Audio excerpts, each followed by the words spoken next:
I'm here to talk about success. The first rule of success is to have a vision.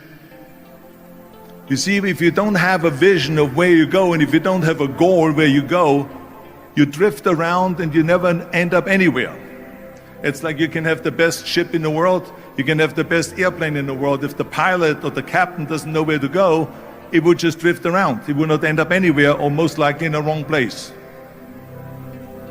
So I was very fortunate that I stumbled on my vision. I mean, as you know, I was born in 1947 in Austria after the Second World War. And I didn't really like Austria when I grew up.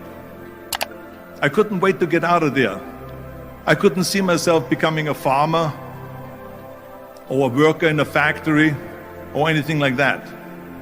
Even though my parents wanted me to stay there and have a normal life. My father wanted me to become a police officer like he was. My mother wanted me just to stay there and marry a girl with the name of Heidi, hopefully, and have a bunch of kids and run around like the Van Trapp family in The Sound of Music.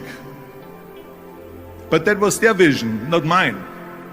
My vision was totally different. I felt that I was born for something special, for something unique, for something big. So I was searching. Then one day I went to school. I remember I was 11 years old, and they showed a documentary about America. And there they showed in this documentary the huge skyscrapers, the high-rises, the huge bridges, the 6-lane freeways, the huge cars with the wings sticking out, and all of this stuff. And I said to myself, that's where I want to be. I don't want to be around here with these little farmhouses and these little buildings and everything is old. I want to be in America. But now the question was just, how do you get to America? In those days, it was a very expensive trip. It's not like today. So again, I was very fortunate that one day after school, I walked by a store in Graz, which was called Brühl. And it was the only store that really sold kind of American stuff.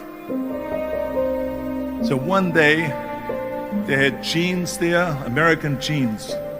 And then they had the Bullwalker. And then they had an expander, and some barbells and some dumbbells and an exercise bench in the window. So I went inside and I looked around and I looked at this stuff, and then I saw a magazine. Now there's not much different when you come to Europe. The majority of people don't like what they're doing, because they're really not doing it because they didn't have a goal and they followed this goal. They just aimlessly drift around.